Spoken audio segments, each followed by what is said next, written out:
basebeje igihugu bikomeje kugenda bivugwa mu bitangazamakuru bitandukanye, abantu ku giti cyabo ndetse n'abahanzi baririmba kuramya no guhimbaza Imana mu gihugu cy'u Rwanda. Mwaramuseho neza abakunzi ba Pirate Rwanda aho muherereye mu bihugu bitandukanye by'isi yose, ndabifuriza amahoro, imigisha ndetse no guhirwa mu mirimo yanyu. Tudatinze, mu minsi yashize hari umugabo wamenyekanye cyane mu bitangazamakuru byano mu gihugu cy'u Rwanda witwa Aimable ndetse na Mike Karangwa, umunyamakuru uzwi cyane hano mu gihugu cy'u Rwanda, ubwo bageragezaga gushwanisha umunyamakuru Irene ndetse na Vestine na Dorcas Abaramyi bari bamaze kumenyekana cyane mu gihugu cy'u Rwanda. Uwo mupangu warapfubye. Aba bagabo rero bari bateguye icyitwa Rwanda Gospel Stars Live. Icyo cyitwa Rwanda Gospel Stars Live cyaje kuba gusa ibyaje gutangaza abantu nuko mu by'ukuri n'abari barimo babinenze ndetse bikaba bibi cyane ku buryo byageze naho basebye igihugu. Abasesenguzi ndetse n'abandi bagize byinshi babivugaho. Tugiye kuiva imuzi n'umuzingo rero turebe ikibazo uko cyifashe, izi gahunda za Aimable noneho yari yagerageje gukora aho zari kumugeza uko byifashe byose nibyo ngiye kugaruka gatanu kuri gatanu. Umunyamakuru Mike Karangwa nawe akaba yarari mu bateguye ibi bitaramo, ndetse igitangaje nuko Aline Gahongayire, Israel Mbonyi ndetse n'abandi benshi babinenze bikomeye ndetse bakavuga amagambo akomeye, nayo ndi bugarukeho muri iyi nkuru yose uko yakabaye. N'abatindiye rero, tariki ya 6 Werurwe 2022 kuri Canal Olympia Irebero habereye igitaramo cya Rwanda Gospel Stars Live cyaririmbyemo Roza Muhando n'abaramyi bo mu Rwanda. Nyuma ya byinshi byavuzwe nyuma y'iki gitaramo, twaganiriye n'inararibonye mu muziki wa gospel badutangariza ishusho yacyo mu mboni zabo, batanga inama kuri buri wese wifuza gushyigikira abaramyi. Abateguye Rwanda Gospel Stars Live RGSL bamwe bavuga ko intego yabo nyamukuru ari ugushyigikira abahanzi ba gospel, bagatera inkunga imishinga yabo mu kubateza imbere mu gikorwa cyari kimaze umwaka. Israel Mbonyi yahize abandi 14 bari kumwe, bari 15 mbere y'uko Tonzi avamo ahabwa sheke ya miliyoni 7, akurikirwa na Aline Gahongayire wahawe miliyoni 2 y'amafaranga y'u Rwanda. Gisubizo Ministries ibi ya gatatu ihabwa miliyoni 1, naho Rataja na Shaha aba umuhanzi mwiza utanga icyizere ahabwa ibihumbi 500. Umugabo witwa Aimable Nzizera niwe wateguye iki gikorwa mu ntego avuga ko ari yo gushyigikira abaramyi nyarwanda. Iyi ntego yimirije imbere yashimwe na benshi, uhereye ku bahanzi ba gospel basamiye hejuru iki gikorwa bakitabira biruka, bisa nko korosora uwabyukaga cyangwa kwereka ifi amazi, kuko iteka nabo bahora bifuza kubona ubukungu bwabo butera imbere. Abasesenguzi rero baganiriye n'itangazamakuru bashimye nabo iki gitekerezo, ariko banenga bikomeye uburyo cyashyizwe mu bikorwa, ari naryo pfundo ry'ibibazo byabaye byose. Reka ngusubize mu gitaramo cyo kuri Canal Olympia. Kuba igitaramo cya RGSL cyangwa Rwanda Gospel Star Live cyarapfapfanye, abashakaga kukitabira barenga 500 cyangwa 500 ntibabashe kukinjiramo kubera imitegurire itanoze, aho benshi batamenye mbere yo kwinjira uko bisaba kuba wipimishije COVID-19. Igitaramo kikitabirwa n'abagera kuri 80 gusa. Cyababaje benshi rero, bamwe banga kuniganwa n'ijambo, batura imbuga nkoranyambaga agahinda bafite. Bashavujwe bikomeye no kumva ko abacuranzi banze gucuranga kubera batishyuwe, bituma igitaramo gihagarara iminota 50. Ibintu byari bibaye bwa mbere mu muziki wa gospel mu Rwanda. mbere y'amasaha make ngo igitaramo gitangire hamenyekanye amakuru y'uko abari bagize akanama nkemurampaka beguriye rimwe. ni ibintu byari bibaye bwa mbere nanone mu Rwanda.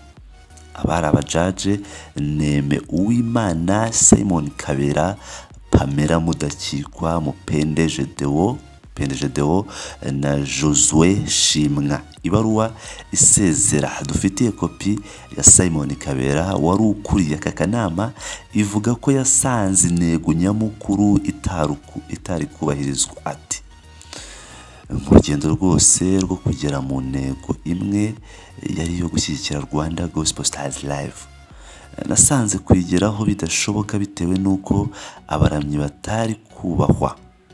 Kubw'ibyo ntabwo nzashobora kuba umujaji. Abagize akanama nkemurampaka basezeye nyuma ya Tonzi wivanye muri iki gikorwa kubera ko hari ibyo atemeranyaga n'abateguye iki gikorwa. Ku isonga hakaba harimo kudakorera mu mucyo no kudaha agaciro umuhanzi nyarwanda, aho yarutishijwe mu buryo bwose.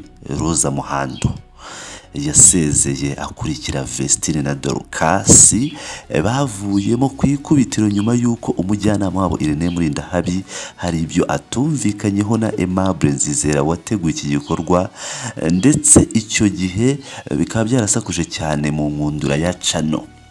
Mbibutse ko icyabiteye byose ari uko Irene Murindahabi yari yabujije Vestine na Dorcas kujya muri iki gikorwa, avuga ko atemeranya n'uburyo iki gikorwa cyateguwe. Gusa ibi byose Aimable Nzizera akabirengaho agashaka gushwanisha abana na management yabo. Ibi byarasakuje, gusa Aimable Nzizera agaragara nabi mu maso y'abanyarwanda muri icyo gihe, birangira management isubiranye abana Vestine na Dorcas ndetse bakomeza gukora imiziki nk'ibisanzwe. Nyuma y'ibyabaye byose muri Rwanda Gospel Star Lives rero yari ibaye ku nshuro ya mbere, Aimable Nzizera yavuze ko ubu ari bwo atangiye kuko atacitse intege ahubwo yabonye isomo. Icyakora yemera ko hari ibitaragenze neza. Yabwiye itangazamakuru ati ahubwo tuje, ubu nibwo tuje, dufite byinshi byo gukora. Simakanye ko hari bitaragenze neza, ariko byatubereye isomo ku buryo ubutaha bizagenda neza kuruta ibyahise. Ku byerekeye akanama nkemurampaka kasezeye ku munota wa nyuma, yavuze ko ho nta kibazo babibonyemo kuko ari ibintu baganiriyeho.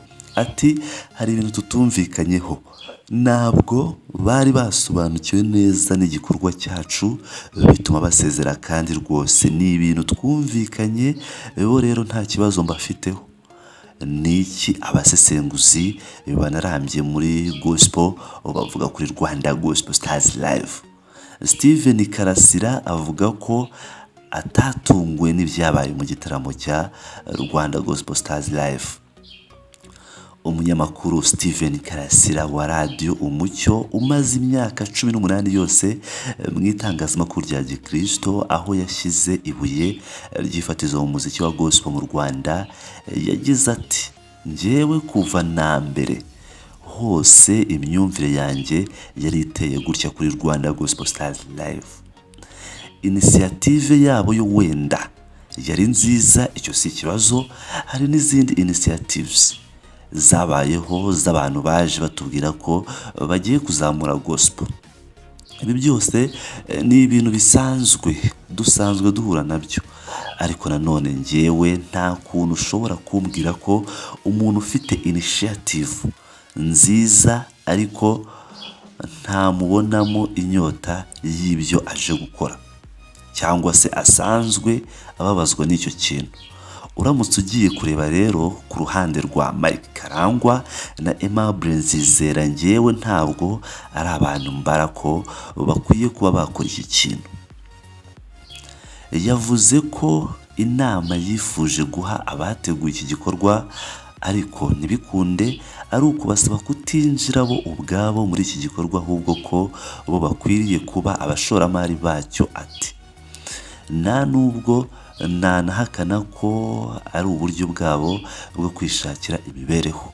Ibyo ntacyo bitwaye no kuba bakora umushinga wababyarira inyungu, ariko nanone ntibaveho kuko nta muntu ubazi. Ibyo tubaziho si byiza. Yavuze ko gospel ishingiye ku migisha hagati, bityo ko atari byiza kuyizanamo imivumo. Ati ntabwo ndimo ndabona imizi ya Mike Karangwa na muri gospel. Yavuze ko yaba Mike na Aimable atabona muri gospel. Ati ntabwo mbabona nk'abantu bafitiye agahinda gospel ministry, ahubwo mbona ko ari ukwishongora cyane. Yatanze urugero ko Mike yananiwe gutegura Salax Awards agahita yerekeza amaso muri gospel. Yunzemo ati yari afite rwose ubunararibonye bwo gukora amarushanwa, ibyo ntacyo bitwaye. Umuntu wo muri gospel yari kumwiyambaza mu rwego rwo kwigira ku gutsindwa bagize hakubakwa ikintu cyiza muri gospel. Yongeyeho ko kuva mbere hose atigeze abona intsinzi ya Rwanda Gospel Stars Live. Ati na success ya Rwanda Gospel Stars Live nigeze mbona kuva mbere hose, bisa nk'ibyubakiye ku kintu gihabanye na gospel. Karasira Steven utajyanirwa n'ijambo yavuze ko nubwo abateguye Rwanda Gospel Stars Live bagerageje gukora ibintu bisa neza mu buryo bwa tekinike, ariko bafite amanota 0 ku bijyanye n'ishusho ya gospel. Ati abari babiri inyuma nta credibility bafite muri gospel, sabizerwa. Ntayo tubona ntiyari ihari, nta buhamya bwabo tuzi. Bageze imbere gato bahita bagwa mu mutego wo kujya kwiba abana ba Irene. Aravuga Vestina Dorcas, aribyo nahereyeho.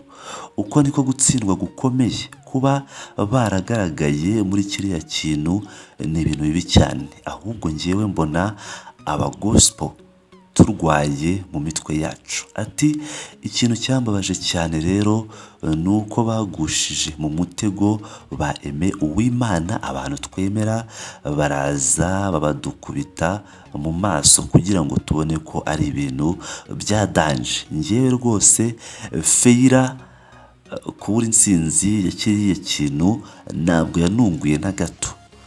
Nayibonye kuva kera, naye nanavuze nitugira n'Imana ikaba, ariko nta ya kabiri izaba. Nari nzi yuko bitazatera kabiri. Nabibonaga nk'ibyubakiye ku musenyi. Ku bijyanye n'uko byagenze, navuga ngo ni igisubizo cy'ibyo abantu bari bakwiye kuba biteze. Ntabwo nabonaga urukundo rwa Mike Karangwa waje gukunda aba gospel no kubitangira na Aimable tuziranye. Yasoje avuga ko gutanga miliyoni 7 ku muhanzi wa mbere, uwa kabiri agahabwa miliyoni 2 atabikunze, ahubwo uko bari kuyasaranganya abahanzi 10 buri umwe niyo yatwara miliyoni 1. Aime Uwimana yatanze inama y'ibyajya byitonderwa cyane mbere yo gutangira gukorana n'abaramyi. Abantu benshi bakomeje kugira byinshi bavuga kuri iki gikorwa cyapfapfanye bigatera ikibazo gikomeye cyane hano mu gihugu cy'u Rwanda. Aline Gahongayire we yatangaje byinshi ndetse ashyira hanze video yifashe anenga bikomeye cyane iki gikorwa cya Rwanda Gospel Stars Live, bigaragaza ukuneshwa ndetse no gutsindwa kwa Aimable ndetse na Mike Karangwa bateguye iki gikorwa. Ngira ngo murabyumvira neza rero ko nta muntu ukinira mu by'Imana. Umuvumo uramukurikirana. Ndakomeza kugenda bakurikirana ibijyanye n'iyi nkuru. Ni Pilot Rwanda, ndabakunda cyane. Bless up.